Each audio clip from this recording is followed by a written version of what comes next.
वसुदेवसुतं देवं कंसचाणूरमर्दनं देवकी परमानन्दं कृष्णं वन्दे जगद्गुरुं श्रीकृष्णं वन्दे जगद्गुरुं श्रीकृष्णं वन्दे जगद्गुरुं. जय श्रीकृष्ण. सर्वांना. मूकं करोति वाचालं पङ्गुं लङ्घयते गिरिं यत्कृपातमहं वन्दे परमानन्दमाधवम्.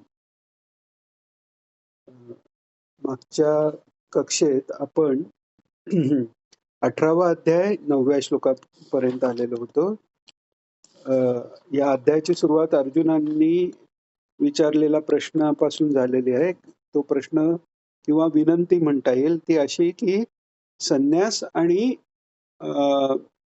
त्याग याचं तत्व मला वेगवेगळं जाणून घेण्याची इच्छा आहे. त्याच्यावर भगवंतांनी त्यांना सांगितलं काम्य कर्मांचा त्याग किंवा न्यास याला संन्यास म्हटलेलं आहे आणि सर्व कर्म फलाचा त्याग याला त्याग म्हटलेलं आहे.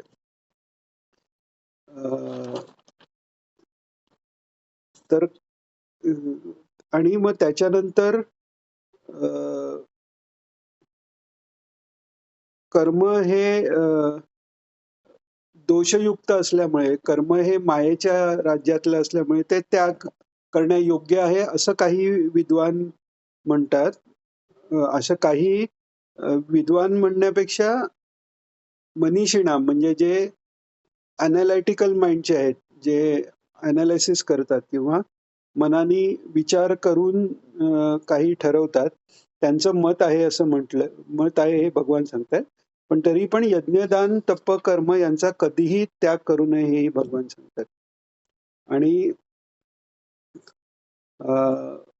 पुढे मग यज्ञदान तपाचं त्याग करू नये हे सांगितलं आणि त्याग करणाराच पुरुष हा पुरुष व्याघ्र आहे हे सांगितलं. आणि सगळी कर्म करताना संगत त्याच्यात संग होऊन देतात. संगत त्याग आणि फलाचा त्याग करून फक्त कर्तव्य म्हणून करावी हे सांगितलं. आणि जी कर्म नियत कर्म जी शास्त्रांनी सांगितलेली कर्म ती करायला पाहिजेत, कर्तव्य म्हणून संगत टाळून आणि फळाची इच्छा किंवा फलाचा त्याग करून जे कर्म जो करतो त्यालाच खरा सात्विक त्याग असं म्हणतात. हे 9व्यात सांगितलं. आता 10व्या श्लोकापासून आपण सुरू करू. सात्विक त्यागाचं लक्षण 9व्यात सांगितलं. आता 10व्यात सात्विक त्याग करणाऱ्या पुरुषाची लक्षणं.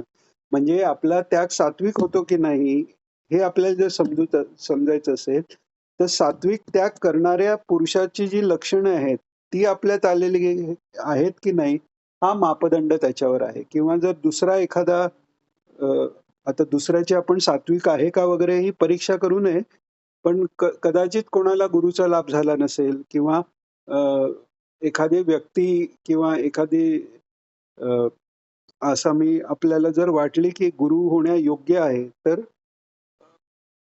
गुरु करावा पारखून म्हणतात. तसं ते ही लक्षणं ज्याच्यात दिसतात सात्विक त्यागाची तिथे माथा टेकवायला आपल्याला हरकत नाही असंही म्हणता येईल.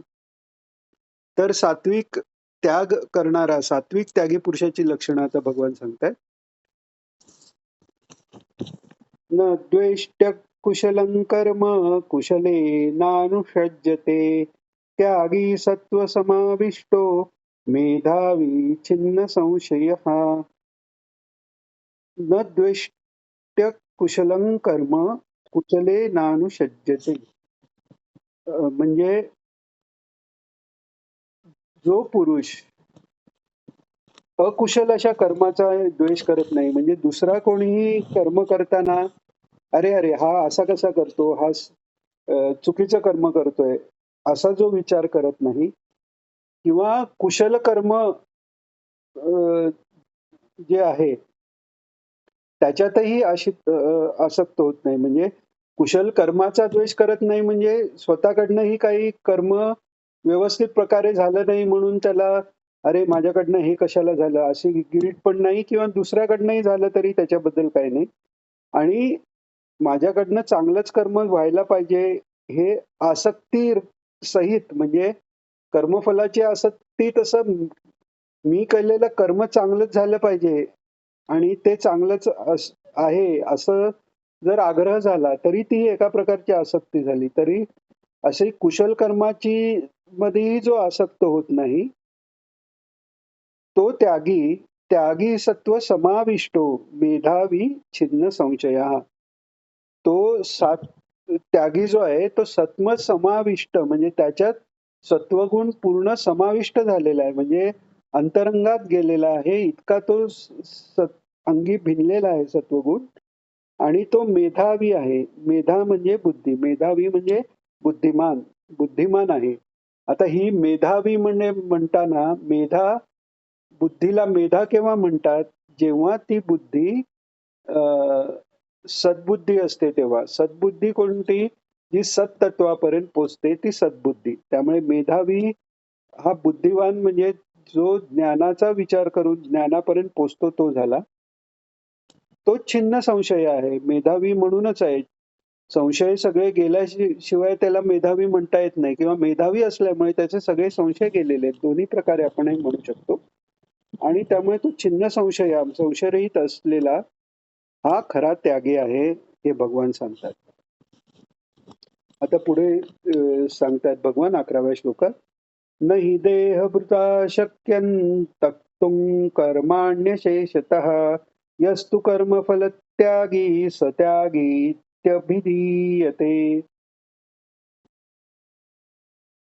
हा, तर नाही देहभृता शक्यम म्हणजे देहभृता म्हणजे देह धारण केलेल्या म्हणजे कोणीही जो देही आहे त्याला नाही शक्य म्हणजे त्याला शक्य नाही. काय शक्य नाही? त्यक्तुम कर्माण्य शेषता म्हणजे त्यक्तुम कर्मणी अशेषतः म्हणजे शेष न ठेवता अकर्म म्हणजे जराही कर्म न करणं म्हणजे कर्मरहित राहणं असं देहधाऱ्याला होत नाही. कारण जिथे देह आला तिथे कर्मही आलं. देह याचाच अर्थ क्षेत्र आहे आणि क्षेत्र हे सर्व इंद्रिय मन आणि सत्वरजत तम गुणाचे खेळ म्हणजे कार्यानुरूप आहे. जिथे कार्य आहे ते कार्य करणारा जो आहे त्यांनी ते केलेलं कर्म हे आपोआपच त्याच्याबरोबर आलं. आता कार्य करणारा किंवा मी कार्य करतोय ही बुद्धी म्हणजेच तो अहंकार हा अंतःकरण तत्वात निर्माण होतो. ते अंतःकरण तत्व म्हणजे मन, बुद्धी, चित्त, अहंकार अशा वेगवेगळ्या रूपाने ते एकच अंतःकरण तत्व आहे. तो आत्म्यावर त्या अंतःकरणाचा तत्वाचा आभास किंवा अध्यास सर्व इंद्रियासहित म्हणजे दाही इंद्रिय आणि मन याच्या संघाताने जो होतो त्याला देह म्हणजे क्षेत्र म्हटलेलं आहे. आपण 13व्या अध्यायात ते पाहिलेलं आहे. तर त्यामुळे क्षेत्र जिथे आलं तर ते क्षेत्रात कार्य आलं म्हणजे कर्म आलं. त्यामुळे देहधारण ज्यांनी केलेलं आहे त्याला कर्म अशेषतः त्याग करणं शक्य नाही म्हणजे पूर्ण कर्माचा त्याग शक्य नाही. ध्यान लावून जरी महात्मा बसलेला आहे तेव्हा ध्यान लावण्याचं कर्म चालू आहे असं आपल्याला म्हणायला लागतं. त्यामुळे पूर्ण कर्मफलाची आसक्ती सोडून निष्काम जेव्हा कर्म होतं तेव्हाच ते कर्म केलं असा त्या आत्म्यावर अध्यास होत नाही म्हणजे तो जीवनमुक्त महात्मा होतो. तर म्हणून कर्म तर होणारच. त्यामुळे कर्म न करणं हे नैष्कर्म्य सिद्धी नाहीये. तर यस्तु कर्म फल त्यागी सत्यागी इति अभिधीयते. म्हणून कर्माचा त्याग करणारा नाही तर कर्म फलाचा त्याग, कर्माबद्दल आसक्तीचा त्याग आणि म्हणजेच कर्मफलाचा त्याग करणारा खरा त्यागी म्हणून म्हटला जातो. कारण कर्म सगळी सोडून नुसता जरी झोपला तरी ती उलट तमोगुणी वृत्ती होईल. कारण झोपण्याची क्रिया आहे. झोपण्याची क्रिया, आळस, निद्रा ही सगळी लक्षणं तमोगुणाची आहेत. तर त्यामुळे अकर्तृत्व वेगळं आणि निष्काम कर्म वेगळं. तर किंवा अकर्तृत्व म्हणण्यापेक्षा काही न करता आळसाने एका ठिकाणी बसणं जरी असलं तरी ते आळसाने बसणं किंवा नुसतंच बसणं हे पण एक कर्म होतं. त्यामुळेच भगवान सांगतात की क्रिया थांबणं हे कर्म थांबणं नाही. कारण क्रिया थांबणं म्हणजे देहाचा मृत्यू झाला म्हणजे जीवात्मा स्थूल देहातनं बाहेर पडला तरी सूक्ष्म देह आहे. म्हणजे सूक्ष्म देहाची कर्म म्हणजे विचार किंवा ते संस्कार जे आहेत, त्या सूक्ष्म देहापासून बाहेर पडल्यावरच क्रिया थांबतायत. म्हणजे जोपर्यंत जीवात्मा आहे, तोपर्यंत कर्म होणारच. म्हणून कर्माचा त्याग हा त्याच्या संगत्यागात आहे, हे भगवान सांगतात. आता अ, कर्म करताना सात्विक, राजस, तामस, निष्काम ज्या प्रकारे घडतंय, त्या प्रकारे त्या फळांची त्याचं फळ कोणालाही मिळत असतं. तर ते कसं? तर 12व्यात भगवान सांगतायत, 12व्या श्लोकात, अनिष्टमिष्टं मिश्रैः च त्रिविधं कर्मणः फलम् भवत्यत्यागिनां प्रेत्य न तु संन्यासिनां क्वचित्. अनिष्टम इष्टम मिश्रम. अनिष्ट फळ कोणाला मिळतं? जर तामस काही कर्म झालं तर अनिष्ट फळ मिळतं. राजस कर्माचंही मागे आपण पाहिलं 14व्या 17व्या याच्यात कर्माबद्दल किंवा सात्विक राजस तामस गुणाचा विचार करताना की अ, राजस वृत्तीनी राजस कर्म करण्याचं अ, फळ जे आहे ते दुःख म्हणून सांगितलेलं आहे. तामस कर्माचं फळ अज्ञान म्हणून सांगितलेलं आहे आणि सात्विक कर्मानेच उद्धार होतोय म्हणून सांगितलेलं आहे. ठराविक लेव्हलचं सात्विक कर्म झाली तर सत्वरजतमाच्या पलीकडे जाऊन निस्त्रैगुण्यम भवार्जुनम जसं म्हटलेलं आहे, त्या त्रिगुणाच्या पलीकडे जाऊन जेव्हा कर्म होतं निष्काम, ते मुक्तीला कारण होतं. तर त्यामुळे अनिष्ट, सात्विक यांनी इष्ट किंवा मिश्र, सात्विक, राजस, तामस ज्या प्रमाणात असेल त्याप्रमाणे हे 3 प्रकारची कर्माची फलं जी होतात, ती ती कशामुळे होतात? तर कर्मफळाचा त्याग न केल्यामुळे. जोपर्यंत म्हणजे ज्ञानेश्वर माऊलींनी सांगितलेलं आहे, की आधी कर्तृत्वाचा मधू आणि कर्मफलाचा आस्वादू या दोहोही नाव बंधू कर्माचाही. म्हणजे कर्माचा बंध केव्हा निर्माण होतो? जेव्हा मी करतोय आणि मी करतोय त्याचं फळ मला मिळालं पाहिजे. या दोन्हीनी बंधाचा बंध निर्माण होतो. तर त्यामुळे जो कर्मफलाचा त्याग करत नाही त्याला चांगलं वाईट किंवा मिश्र फळ कर्माचं मिळतं. नक्कीच मिळतं. पण भवत्यत्यागिनां प्रेत्य न तु संन्यासिनां क्वचित. म्हणजे अत्यागिनांना हे तिन्हीचं फळ अनिष्ट, इष्ट आणि मिश्र फळ मिळतं.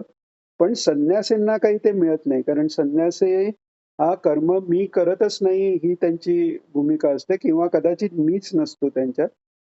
तर त्यामुळे कर्मफळाचा त्याग करणारा जो खरा त्यागी जो आहे, खरा संन्यासी जो आहे, त्याला कर्माचं फळ कधीही मिळत नाही. कधीही भोगावं लागत नाही असं आपण म्हणू. मुक्तीच्या प्राप्तीकरता केलेलं कर्म हे मुक्ती काम हा हे निष्कामाच्या बरोबरच आहे. त्यामुळे त्याचा बाधा नाहीये. त्याने मुक्ती होते. हे विशेष म्हणून वेगळं इथे सांगावसं वाटलं. कारण नाहीतर कोणी म्हणेल, मला मुक्तीचं काम आहे म्हणजे ते सकाम झालं. तर ते सकाम होत नाही. कारण मुक्तीचाच अर्थ सगळ्या कामनांपासून माझी मुक्ती व्हावी. हाच अर्थ आहे. म्हणजेच निष्काम झालं ते. आता अ, भगवान कर्म घडतं कसं? त्याच्यामागे काय त्याचं अधिष्ठान काय आहे? त्याचा हेतू काय आहे? हे सगळं आता 13व्या श्लोकात सांगतात. 18वा अध्याय 13वा श्लोक. पंचैतानि महाबाहो कारणानि निबोध मे सांख्ये कृतान्ते प्रोक्तानि सिद्धये सर्वकर्मणाम्. वा वा.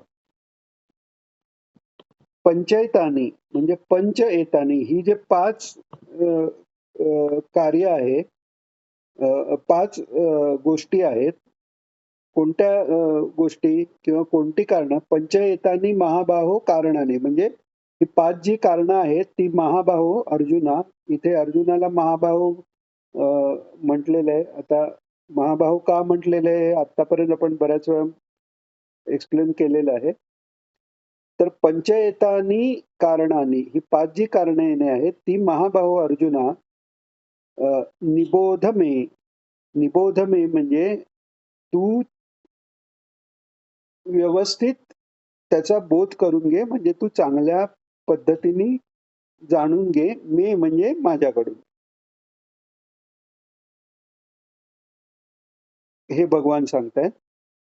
आणि सांख्ये कृतांते प्रोक्तानी सिद्धये सर्व कर्मणाम.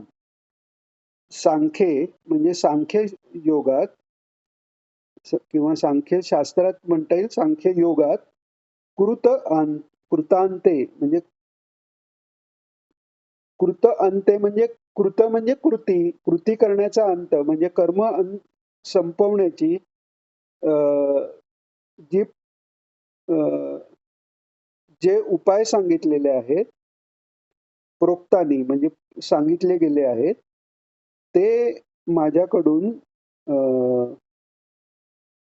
तू जाणून घे. आणि ते सांख्य कृतांते प्रोक्तानी सिद्ध हे सर्व कर्मणा. का सांगितले? तर सर्व कर्मांच्या सिद्धीसाठी. सर्व कर्मांची सिद्धी कशात होते? तर सर्व कर्माची सिद्धी, आता अन्नाची सिद्धी झाली म्हणजे पाकसिद्धी झाली, म्हणजे आपण जसा स्वयंपाक थांबवतो तसं सर्व कर्माची सिद्धी ही त्या कर्माचा संन्यास करण्यात आहे, म्हणजेच कर्म संपण्यात आहे. म्हणून कर्म संपण्यासाठी ही जी 5 कारणं किंवा त्याची हेतू जे आहेत ते तू माझ्याकडून समजून नीट प्रकारे समजून घे, असं भगवंत म्हणतायत तिथे. 14वा श्लोक. आता ही 5 कारणं सांगतायत. अधिष्ठानं तथा कर्ता करणैच पृथग्विधं विविधाश्च पृथक् चेष्टा दैवै चैवात्र पंचमम्. म्हणजे अधिष्ठान म्हणजे ज्याच्यावर, अधिष्ठान म्हणजे एखाद्या गोष्टी ज्याच्यावर अवलंबून आहे असा त्या गोष्टीचा जो आधार तो अधिष्ठान. म्हणजे ज्याच्या ष्ठ हा धातू केव्हा वापरला जातो? स्थान आपण म्हणतो, म्हणजे तिथे राहणं, म्हणजे एखाद्याच्या आधाराने राहणं, तेव्हा ते अधिष्ठान म्हणजे स्थान असं म्हटलं गेलेलं. तर अत्र म्हणजे पृथक चेष्टा दैवंच एव अत्र पंचमम. अत्र पंचमम म्हटलेले. आता अत्र म्हणजे या विषयाच्या, म्हणजे या सब्जेक्ट किंवा हा जो आता डिस्कशनचा पॉइंट आहे त्या विषयाच्या बाबतीत, म्हणजेच आधी जो सांगितलेले कर्म संपण्यासाठी जो कर्माच्या सिद्धीच्या संबंधी जो विषय आहे त्याचं अधिष्ठान काय आहे, तसाच त्याचा कर्ता कोण आहे, त्याची पृथक विधम म्हणजे वेगळी वेगळी विविध कारण, पृथक विधम करणम म्हणजे वेगवेगळे प्रकारची करणे, म्हणजे करण म्हणजे उपकरण म्हणजे त्याचं साधन, म्हणजे जे कारण साधन रूप आहे त्याला करण असं म्हणतात. तर ती करणं कोणती कोणती आहेत? ती विविधा म्हणजे नाना प्रकारची, चेष्टा म्हणजे क्रिया, म्हणजे नाना प्रकारच्या क्रिया. आणि म्हणजे ही 5 झाली. एक अधिष्ठान झालं, कर्ता झाला, म्हणजे ज्याच्या योगाने कर्म करायचं त्याला अधिष्ठान पाहिजे ना. मेलेला माणूस कर्म करू शकत नाही. म्हणजे कर्म करण्याला चैतन्य सच्चिदानंद हे स्वतः काही करत नसलं तरी त्याच्या अधिष्ठानावर जी प्रकृती आहे तिच्याकडनं कर्म केलं जातं. त्यामुळे ते एखादं कर्म व्हायला पहिला सर्वात आवश्यक आहे ते अधिष्ठान. मग ते कर्म करणारा कोणतरी पाहिजे. जे आधुनिक किंवा विचारवंत सो कॉल्ड विचारवंत म्हणतात. ते म्हणतात ईश्वर समजा मानत नाही. मग ही सगळे कसं होतं, तर ते नेचर आहे. नेचर काय? नेचर म्हणजे एक शब्दच आहे ना. फक्त ईश्वर हा शब्द न वापरता नेचर हा शब्द वापरून तुम्हाला काय म्हटलंय? आणि जर नेचर हा शब्द वापरायचा आहे, तर नेचरलाच आपण प्रकृती म्हणतो. मग शास्त्रही तेच म्हणतंय, प्रकृती कार्य करते, पण ती चैतन्याच्या आधारावर कार्य करते. कोणतंही कार्य व्हायला चैतन्याचं अधिष्ठान पाहिजे. तर पहिलं करण झालं चैतन्य, मग नंतर झालं कर्ता. आता खरं तर चैतन्याच्या योगाने सगळं झालेलं आहे. त्यामुळे आपल्या हिशोबाने तो चैतन्य कर्ता होईल, पण चैतन्य निर्गुण निराकार आहे. मग नक्की क्रिया करण्याचा अहंकार कोणी घेतला, तर ती बुद्धी किंवा मन जे आहे किंवा ते जीवात्मा जो आहे तो स्वतःकडे तो कर्तृत्व घेतो. तर कोणतंही कार्य व्हायला एक अधिष्ठान, दुसरं कर्ता आणि वेगवेगळ्या क्रिया म्हणजे एखादं कर्म होताना आता मला समजा पाणी पिण्याचं कर्म करायचंय, तर काय ग्लास घेतला, त्यात पाणी ओतलं, घेतलं, उचललं, प्यायलं. यात एका पाणी पिण्याच्या कर्मात बऱ्याच क्रिया हाताच्या, मनाच्या, जिभेच्या, घशाच्या या वेगवेगळ्या क्रिया मिळून ते कर्म होतं. आणि 5वं हे दैव. दैवानीही होतं. दैवानी कसं होतं? तर पूर्ण सद्बुद्धी असलेला जो परीक्षित राजा आहे, पण त्यालाही तहान लागली आणि त्या ऋषींच्या आश्रमात ऋषी ध्यान लावून बसलेले. त्याला वाटलं हे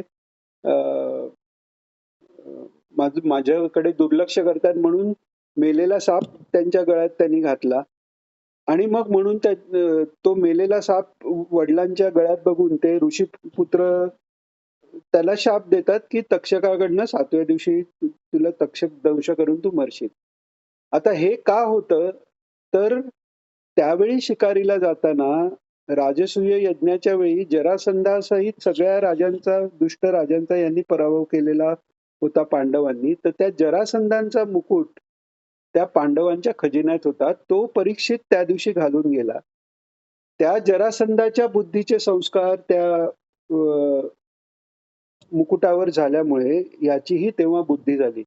म्हणजे गर्भावस्थेत असतानापासून भगवंताचं सहवास आहे. त्याच्या संरक्षणाकरता अश्वत्थाम्याने जेव्हा ब्रह्मास्त्र टाकलं उत्तरेच्या गर्भावर, तर तो गर्भात असलेला हा परीक्षित त्याचं संरक्षण करायला एकतर भगवंतानी सुदर्शन चक्रची योजना केली आणि स्वतः त्याच्याबरोबर तिथे ते राहिले. त्यामुळे जन्माला आल्यावर खरं तर परीक्षित राजाचं नाव विष्णुरात हे ठेवलेलं आहे. म्हणजे विष्णू बरोबर राहिलेला, त्याचा संग असलेला असा.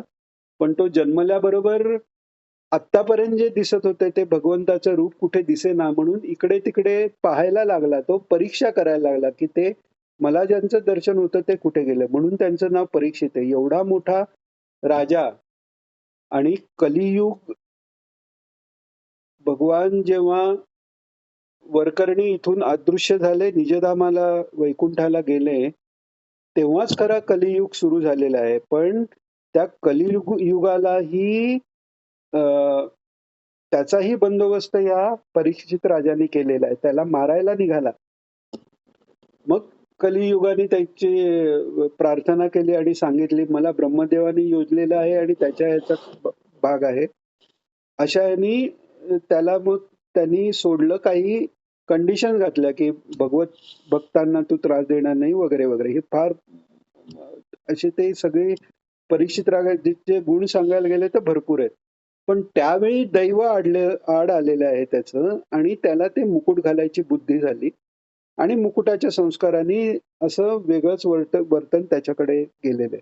आता ते चांगलं दैव म्हणा की वाईट दैव म्हणा, वरकरणी वाईट वाचलं तरी त्या दैवामुळेच तो शाप झाला. तो शाप झाल्यामुळे त्याला उपरती झाली. एके ठिकाणी तो जाऊन बसला आणि मुक्ती कशी मिळेल? कल्याण कसं होईल? ही मुमुक्षा त्याची पूर्ण आली. कृतकृत्य तो झाला. कारण आता मरणारच आहे. तर हे माझं कर्तव्य, ते माझं कर्तव्य, या सगळ्या बुद्धी गेल्यात. आणि असा तो सात्विक बुद्धीचा असल्यामुळे जे शुकाचार्य इतर वेळी गायीची धार काढेपर्यंत जेवढा वेळ लागतो तेवढाच एका ठिकाणी थांबणारे ते 7 दिवस थांबून त्यांना उपदेश केला त्यांनी भागवताचा आणि परीक्षित राजा मुक्त झालेला आहे. तर सांगायची गोष्ट कशी, की अधिष्ठान आहे, चैतन्याचं अधिष्ठान प्रत्येकात आहे.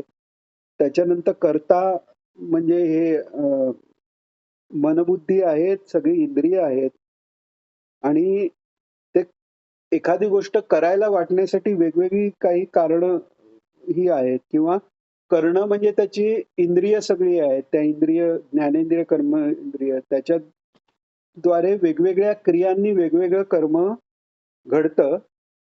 पण एवढंच नाही, हे बाह्य कारणं ही झाली. अंतर्कारण म्हणजे एक तर अधिष्ठान परमात्मा आणि दुसरे म्हणजे संस्कार किंवा तेच दैव म्हणून आपल्या पुढे येतं. पूर्वजन्मीची कर्म, पूर्वायुष्यातली कर्म हेच प्रारब्ध म्हणून पुढे येत असतं. हेच बुद्धीला प्रेरणा करत असतं. आणि जितकी मुमुक्षा वाढवू, जितकी ईश्वर प्रणिधान करू, सत्पुरुषांची सेवा करू, गुरूंचा लाभ जर झाला, तर त्या प्रारब्धापासून, त्या दैवापासून वाचता येतं. तो वेगळा विषय.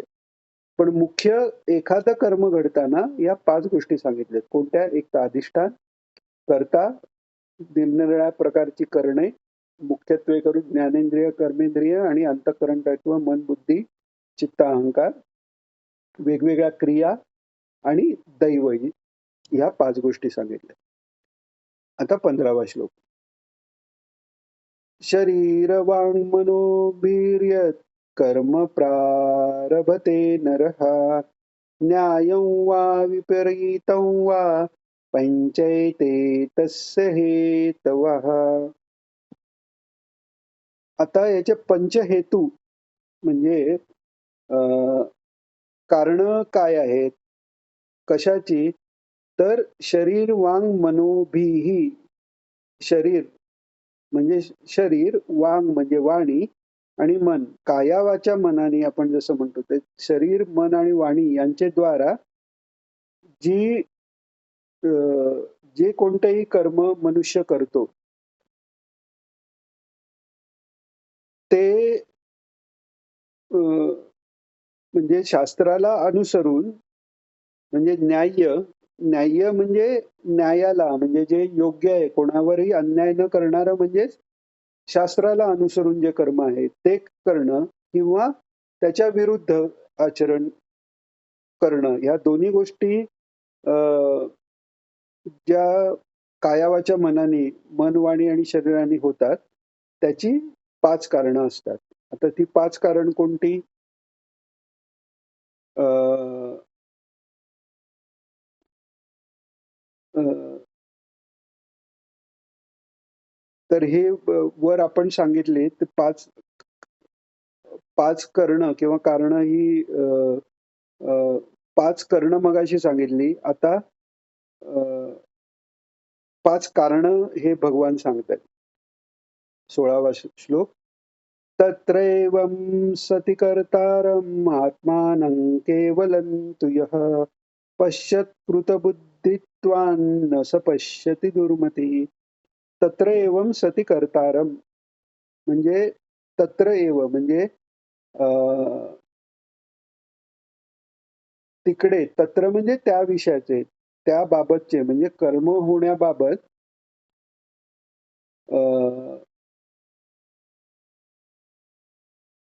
जो म्हणजे त्या कर्माच्या बाबतीत कर्माचा करता किंवा कर्म पूर्ण होण्याकरती फक्त शुद्ध स्वरूप आत्मा हा करता आहे असं जो म्हणतो तो अशुद्ध बुद्धीचाच माणूस म्हणू शकतो. म्हणजे 5 ही वर जी कारणं सांगितली त्यांचा विचार न करता फक्त शुद्ध आत्मा आहे, तोच ही कर्म करतो, असा मनुष्य अशुद्ध बुद्धीमुळे विचार करतो किंवा आत्म्याला कर्ता समजतो. आणि असा जो मलिन बुद्धीचा आहे, तो खरं तत्व किंवा कर्माची खरी गती ही जाणू शकत नाही. पुढे सांगतायत, यस्य नाहं कृतो भावो बुद्धिर्यस्य न लिप्यते हत्वापि स इमान् लोकान् न हन्ति न निबध्यते. आता कर्तृत्व अभिमान रहित असं जे कर्म करतात त्याची प्रशंसा भगवान करतात. म्हणजे आधीच्या श्लोकात इनडायरेक्टली हेही सांगितलेलं आहे की जो अ, अहं अहंकारयुक्त कर्म करतो, संघाने करतो, कर्माच्या फलाची इच्छाने करतो, त्यालाच आधी दुर्मती किंवा मलिन बुद्धीचा असं भगवान म्हणतात. त्या 17व्यात काय म्हणतात, यस्य नाहं कृतो भावो बुद्धिर्यस्य न लिप्यते हत्वापि स इमान् लोकान् न हन्ति न निबध्यते. म्हणजे यस्य नाहं कृतो भावो म्हणजे ज्याच्यात अहंकृत ज्यांच्या अंतःकरणात अहंकारयुक्त भाव नाही, म्हणजे मी करता आहे किंवा मी हाच भाव नाही, म्हणजे हा भाव, या भावानी त्याची बुद्धी ही लिप्त होत नाही, म्हणजेच सांसारिक कर्म किंवा काम्य कर्म याच्यात त्याची बुद्धी लिप्त होत नाही. 6 म्हणजे तो पुरुष समजा त्यांनी सर्व लोकांना मारलं तरी तो त्यांना मारत नाही किंवा त्याला त्याचं पापही लागत नाही. म्हणजेच अर्जुना, तू जर जसं आता मगाशी भगवंतानी 9व्या श्लोकात आपण पाहिलं की कार्यमित्येव यत्कर्म, तसं कर्तव्य म्हणून जेव्हा कर्म मनुष्य करतो आणि त्याच्या फळाची अपेक्षा करत नाही, ते मी करतोय असं म्हणत नाही, तेव्हा त्यांनी जरी लोकांना मारलं, म्हणजे त्यांनी मारलं म्हणताच येत नाही, कारण तो मारतच नाही लोकांना. त्याच्याकडनं मारलं गेल्याचं असं आपल्याला वरकरणी दिसलं तरी त्यांच्या हत्येचं पाप किंवा त्या कर्माचं फळ त्यांना काहीही लागत नाही.